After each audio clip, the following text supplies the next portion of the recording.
यह कहानी है झारखंड के रामपुर गांव की, जहां रामेश नाम का एक चालाक आदमी मंचूरियन का ठेला लगाया करता था। उसके ठेले पर एक बड़ा सा बोर्ड लगा था। तभी उसके पास एक बुजुर्ग आदमी आता है। बेटा, एक प्लेट मुझे भी दे दो। मैं बहुत दिनों से भूखा हूँ। मुझे खाना खिला दोगे तो तुमको बहुत पुण्य मिलेगा। बाबा, मैंने पुण्य बहुत कमा लिए। पुण्य की ही बदौलत तो यहाँ खड़ा हूँ। अगर पाप किए होते ना तो अब तक खूब पैसे इकट्ठे कर लेता। चलो चलो पीछे हटो, ग्राहक आने का समय हो गया।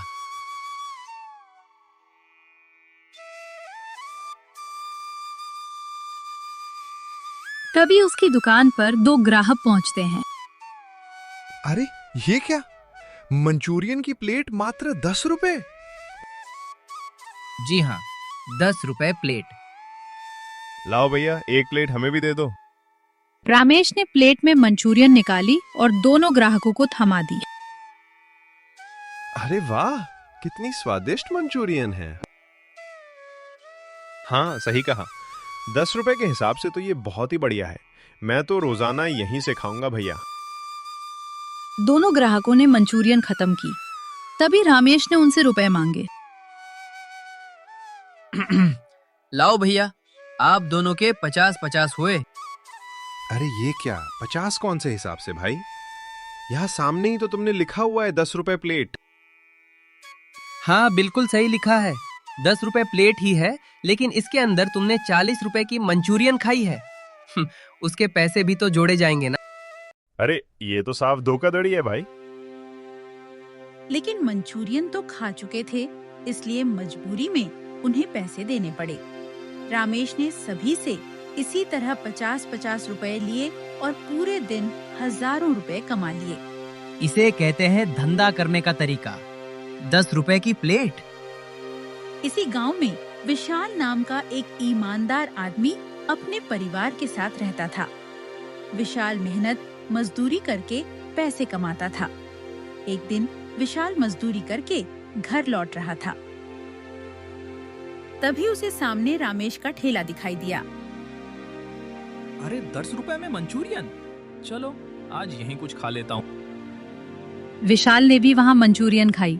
जब वो पैसे देने लगा, अरे भाई, पूरे 50 रुपए दो। किस बात के 50 रुपए भाई? 10 रुपए का प्लेट है ना। 10 रुपए प्लेट ही है, और उसके अंदर जो मंचूरियन थी ना, वो 40 रुपए की थी। वाह भाई वाह, ये अच्छा तरीका है धोखाधड़ी से दुकानदारी करने का। मजबूरी में विशाल ने भी 50 रुपए दिए और अपने घर चला गया। अरे आज इतने लेट कैसे हो गए? विशाल ने अपनी पत्नी प्रिया को सारी घटना सुनाई। एक तो पेट भी नहीं भरा और ऊपर से इतना महंगा। चलिए जी, मैंने चिकन बनाई है, वो खा लीजिए आप। वाह वाह प्रिया, तुम बहुत अच्छा खाना बनाती हो। शुक्र है आपको मेरे हाथ का खाना तो पसंद है। खाना खाने के बाद विशाल कुछ सोचने लगता है। मैं इतनी मेहनत करता हूँ फिर भी कुछ ही पैसे कमाता हूँ। क्यों ना रामेश के जैसा ही हम भी ठेले पर कुछ बेचें। लेकिन मंचूरियन तो लोग उसके वहाँ ही खाते हैं।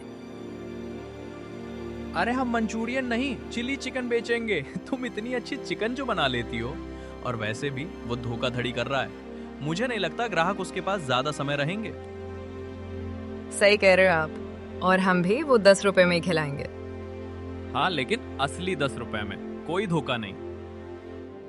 अगले दिन ही प्रिया ने चिल्ली चिकन बनाकर विशाल को दे दिया। विशाल ने अपना ठेला सजाकर बाजार में एक जगह लगा लिया।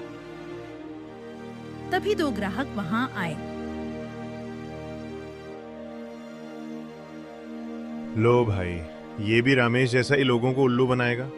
ये भी बोलेगा प्लेट के 10 रुपए और चिकन के 40 रुपए। नहीं भाई, मेरे ठेले पर आपको 10 रुपए में ही पूरी चिल्ली चिकन मिलेगी। मैं धोखाधड़ी नहीं करता। क्या सच में 10 रुपए में चिली चिकन की पूरी प्लेट मिलेगी? जी हाँ भाई साहब, आप एक बार खाकर तो देखिए। विशाल ने जल्दी जल्दी सबको चिल्ली चिकन की प्लेट थमा दी। लोग बड़े चाव से खाने लगे। अरे भाई, मंचूरियन से बढ़िया तो ये चिली चिकन है, बहुत ही स्वादिष्ट। हाँ भाई, वो भी सच में 10 रुपए में मिल रहा है। उधर वहीं पर रामेश अपने ठेले पर खड़ा था, पर उसके पास कोई भी मंचूरियन खाने नहीं जा रहा था। सभी विशाल से ही चिल्ली चिकन लेकर खा रहे थे। बेवकूफ आदमी, 10 रुपए में चिल्ली चिकन बेचने में इसे नुकसान ही होगा। जितने पैसे इसने लागत में लगाए हैं ना, उतने भी नहीं निकल पाएंगे। जब घर जाकर ये पैसे गिनेगा तो फूट फूट कर रोएगा और फिर कल से यहाँ नजर नहीं आएगा। शाम होते होते विशाल की सारी चिल्ली चिकन बिक गई। इतने सस्ते में इतनी स्वादिष्ट चिल्ली चिकन जो मिल रही थी। अरे भैया, सुना है 10 रुपए में चिल्ली चिकन मिल रही है, हमको भी खिलाओ। सॉरी भाई साहब, सारी चिल्ली चिकन तो खत्म हो गई। मैं कल और ज्यादा लेके आऊंगा, आप कल आ जाना।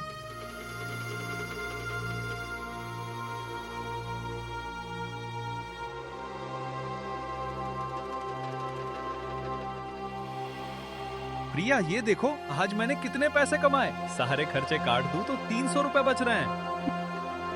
ज्यादा ना सही जी, हमारे घर का गुजारा तो हो ही जाएगा, सबका पेट भी भर जाएगा। और सबसे बड़ी बात, किसी को धोखा नहीं दिया।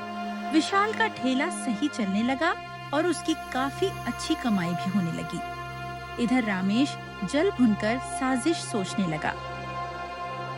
जब से इसने मेरे पास एक बार मंचूरियन खाने आया, उसके अगले दिन से ही ये अपना चिल्ली चिकन का ठेला लगाने लगा है। गुस्से में रामेश विशाल के ठेले पर जाता है।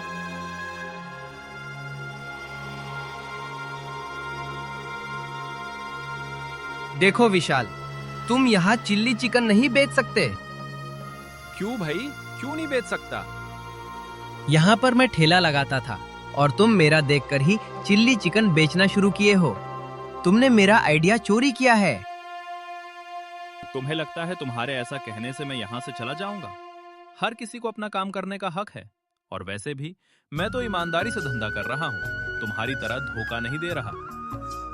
गुस्से में रामेश वहाँ से चला जाता है। मैं पता करता हूँ ये विशाल कहाँ से चिकन लेता है और फिर मैं इसे खराब चिकन दिलवाऊंगा, जिससे इसके यहाँ चिल्ली चिकन खाने वालों की तबीयत खराब हो जाए। अगले दिन रामेश उसी दुकान पर पहुंचता है जहां से विशाल चिकन लेता था। सुनो, मैं तुम्हें पूरे 1000 रुपए दूंगा। तुम्हें मेरा एक काम करना होगा। हाँ बताओ, क्या काम करना है? विशाल तुम्हारे यहाँ से चिकन लेता है ना, कल तुम उसे खराब चिकन देना, और इसके लिए मैं तुम्हें 1000 रुपए दूंगा।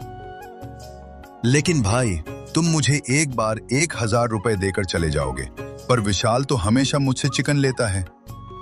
खराब चिकन की वजह से जब उसकी दुकान बंद हो जाएगी, तब मैं अपने ठेले पर चिल्ली चिकन बेचूंगा और मैं तुमसे उससे ज्यादा दाम में रोज चिकन लिया करूंगा। अब आएगा मजा जब लोग इसकी खराब चिल्ली चिकन खाएंगे। अगले दिन दुकानदार विशाल को खराब चिकन दे देता है। विशाल बिना जाने खराब चिकन से ही चिल्ली चिकन बनाकर अपना ठेला लगा लेता है।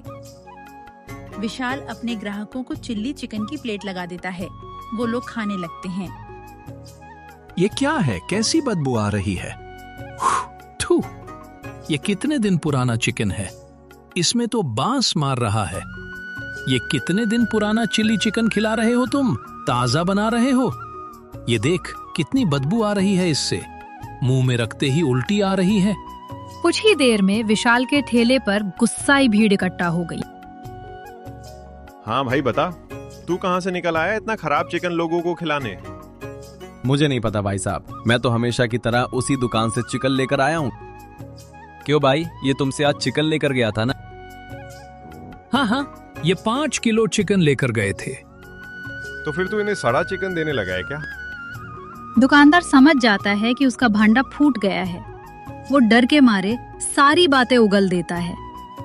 नहीं भैया, मैंने सड़ा और बासी चिकन दिया तो है, लेकिन ये सब मुझे उस रामेश ने करने के लिए कहा था। ताकि इसकी दुकान बंद हो जाए और वो अपना खुद का चिल्ली चिकन का ठेला खोल सके। सभी लोग गुस्से में रामेश के ठेले पर पहुंचते हैं।